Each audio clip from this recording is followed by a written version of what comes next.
काळात धर्मांतराचा मुद्दा अनेक राज्यांमध्ये चर्चेचा विषय बनलाय। काही ठिकाणी व्यक्ती स्वतःच्या इच्छेने धर्म बदलतात, तर काही प्रकरणांमध्ये प्रलोभन, फसवणूक किंवा दबावामुळे धर्मांतर झाल्याच्या अनेक घटना तुम्हाला पाहायला मिळतील। अमरावती, ठाणे, नागपूर यांसारख्या भागांमध्ये कथित बेकायदेशीर धर्मांतराच्या प्रकरणांवर पोलिसांकडे तक्रारी करण्यात आल्या होत्या। 2014 ते 2018 या कालावधीत सुमारे 1687 लोकांनी महाराष्ट्रात धर्म बदलला होता।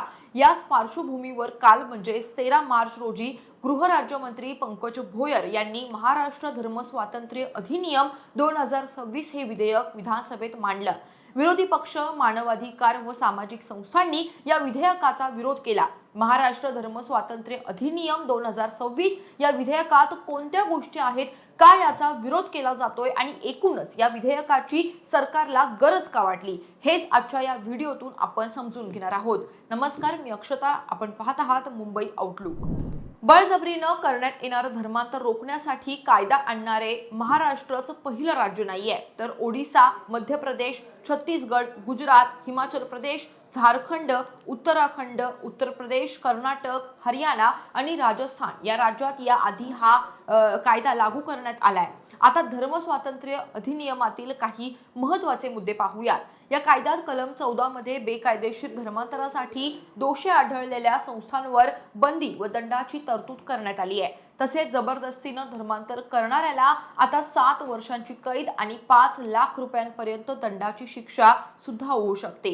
अनेकदा धर्मांतर करण्यासाठी फक्त पैशांचं आमिष दाखवलं जात नाही, तर भौतिक लाभ, मोफत शिक्षण, नोकरी, विवाहाचं आश्वासन किंवा दैवी चमत्कार करून आजार बरे करण्याचे दावे देखील केले जातात। आता अशा प्रलोभनानं केलेले धर्मांतर हे बेकायदा मानले जाणार आहे। लग्नाचा आमिष दाखवून मोठ्या प्रमाणावरती धर्मांतर केलं जातं। विशिष्ट समाजातील लोक, संस्था यांचे खूप मोठे जाळे पसरलेले आहे। मात्र आता केवळ धर्मांतराच्या उद्देशानं केलेला विवाह किंवा विवाहासाठी केलेलं धर्मांतर न्यायालय शून्यवत घोषित करू शकणार आहे।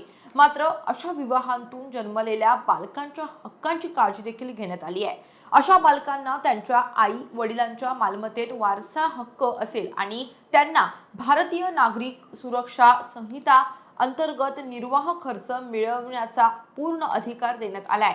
अशा बेकायदा धर्मांतरामुळे झालेल्या विवाहातून किंवा नातेसंबंधांतून जन्माला आलेल्या बालकाला आईच्या विवाहापूर्वी जो धर्म होता त्याच धर्माचं मानण्यात येण्याची तरतूद देखील करण्यात आली आहे। महाराष्ट्र धर्म स्वातंत्र्य अधिनियमानुसार ज्या व्यक्तीला आपला धर्म बदलून दुसऱ्या धर्मात प्रवेश करायचा आहे, अशा व्यक्तीनं आपला इरादा स्पष्ट करणारी नोटीस 60 दिवस आधी सक्षम प्राधिकाऱ्याला देणं बंधनकारक आहे। केवळ धर्मांतर करणारी व्यक्तीच नव्हे, तर जो धार्मिक गुरु, संस्था किंवा व्यक्ती असा धर्मांतर सोहळा आयोजित करणार आहे त्यांनाही याचं बंधन असणार आहे।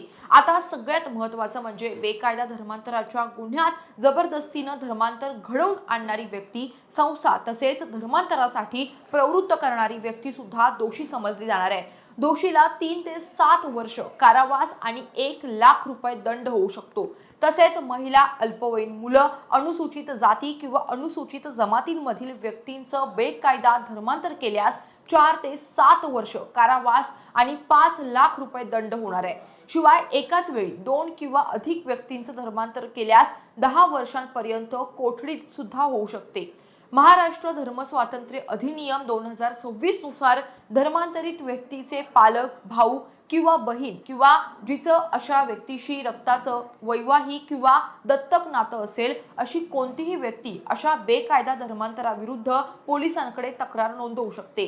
भारतीय संविधानातील कलम 25 प्रत्येक नागरिकाला धर्म मानण्याचं आणि प्रचार करण्याचं स्वातंत्र्य देतो, म्हणजेच कोणालाही आपला धर्म बदलण्याचा अधिकार आहे। मात्र हा नवीन धर्म स्वातंत्र्य कायदा संविधानातील धार्मिक स्वातंत्र्याच्या अधिकारावर परिणाम करू शकतो असं विरोध करणाऱ्यांकडून म्हटलं जात आहे। मात्र हा कायदा स्वइच्छेने धर्म बदलण्यास बंदी घालत नाहीये, तर केवळ बेकायदेशीर पद्धतीनं होणारं धर्मांतर रोखतोय। राष्ट्रवादी काँग्रेस शरदचंद्र पवार गटाचे आमदार जितेंद्र आव्हाड यांनी माध्यमांशी संवाद साधला।